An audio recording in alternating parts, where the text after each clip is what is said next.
चलिए जी, एक और प्यारी सी सुबह की शुरुआत हो गई है और सुबह उठते ही सबसे पहला चलो भाई टिफ़िन तैयार किया जाए। तो अगेन रात में मैं सोच के सोई थी कि मैं टिफ़िन में क्या रखूँगी और नॉर्मली वीडियो तभी शूट करती हूँ जब कुछ स्पेशल बना रही होती हूँ। जब नॉर्मल पराठा या रोटी सब्ज़ी टिफ़िन में रखती हूँ उस दिन मैं वीडियो शूट नहीं करती हूँ। तो आप सभी का ये सवाल होता है, क्या आप कभी भी अपने बच्चे के टिफ़िन में रोटी सब्ज़ी पराठा नहीं रखते क्या? रखती हूँ मैं। रियांश हफ्ते में 6 दिन स्कूल जाता है तो उसमें 4 दिन रोटी सब्ज़ी पराठा ही लेके जाता है। तो ये जो 2 दिन एक्सेप्शन होते हैं, कभी कभार एक हो जाता है, तो उसमें इस तरीके से कुछ यूनिक चीज़ें बनाकर रखती हूँ।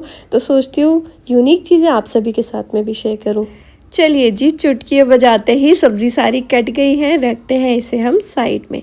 अब यहाँ पर ना मैं आटा लगा लेती हूँ, टाइम कम है तो बस रियांश के लिए उतना ही आटा लगा रही हूँ, थोड़ा सा कम टाइम में लग जाएगा। अब चलिए एक बोल ले लिया है मैंने, इसमें मैं लूँगी टोफू। यहाँ पर मैं टोफू यूज़ कर रही हूँ because this is high in protein. आप चाहें तो इसकी जगह पर पनीर का भी इस्तेमाल कर सकते हैं। टोफू है तो मैं इस तरीके से हाथ से ही क्रम्बल कर लूँगी।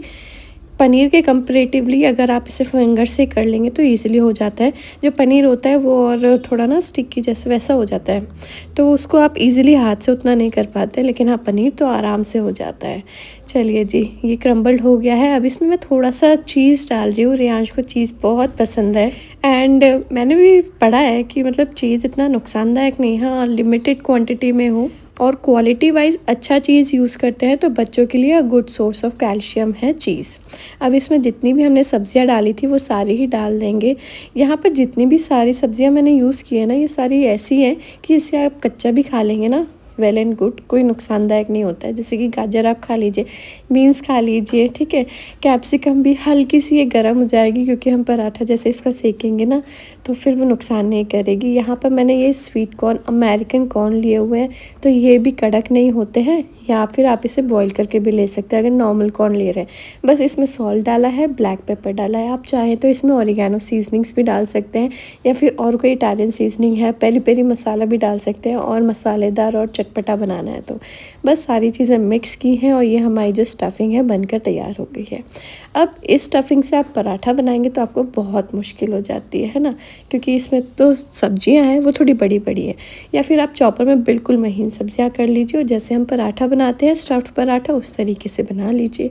पर मैं आज क्या कर रही हूँ, देखो अगेन बच्चों के साथ कैसा है, नाक सीधी पकड़ो तो उनके लिए लगता है अरे नाक ही तो पकड़ी है, लेकिन अगर हाथ घुमाकर नाक पकड़ो तो उन्हें लगता है वाह नाक पकड़ी है।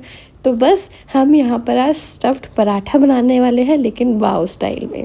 वो कैसे, एक कटोरी के ऊपर छोटी सी मैंने पूड़ी बना कर रख दी, थोड़ी मोटी बनाएंगे, और उसमें स्टफिंग भरी है, ऊपर से दूसरी पूड़ी रख दी इस तरीके से, ठीक है। अब जो एंड्स है वो चिपक जाएंगे, कटोरी में आप दबा दीजिए थोड़ा सा, और फिर जो एक्स्ट्रा इसमें आटा है वो हम निकाल लेंगे इस तरीके से। अब ये गोल गोल है, आप इसे चाहे तो प्रेस कर लीजिए पहले तो इसके सारे साइड्स, ताकि ओपन ना हो। अब आप इसे डीप फ्राई भी कर सकते हैं, बच्चे मज़े से खाएंगे डीप फ्राइड, लेकिन मैंने सोचा डीप फ्राई नहीं करती हूँ आज। तो आज मैं क्या करने वाली हूँ, सबसे पहले तो जो हमने प्रेस की थी ना साइड्स, उसमें हमने दबा दिया था, अब फॉर्क से इस तरीके से दबा देंगे तो दिखने में थोड़ा सुंदर लगेगा, गुजिया वाला शेप आ गया है, ठीक है।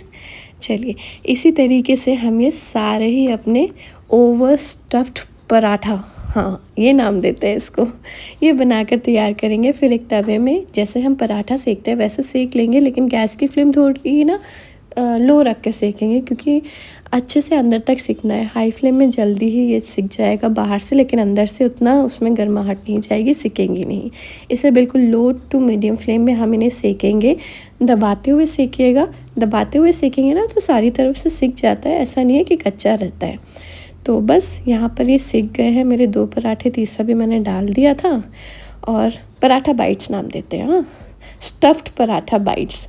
तो अब जब ये थोड़े ठंडे हो जाए फिर इसे आप कट कीजिएगा, फिर आप देखेंगे भाई स्टफिंग अच्छी खासी है। जब बच्चे सब्जियां और स्टफिंग नहीं खाना चाहते ना, इस तरीके से बना के खिलाइए, कुछ अलग भी हो जाता है बच्चों के लिए और मज़े से खा भी लेते हैं। और यहाँ पर टिफ़िन भी मैंने लगा कर तैयार कर दिया है। कई लोग बोलते हैं इतना सा, नहीं थोड़ा सा और मैंने रखा था, दिखने में थोड़ी कम चीज़ें ज़्यादा अच्छी लगती है ना।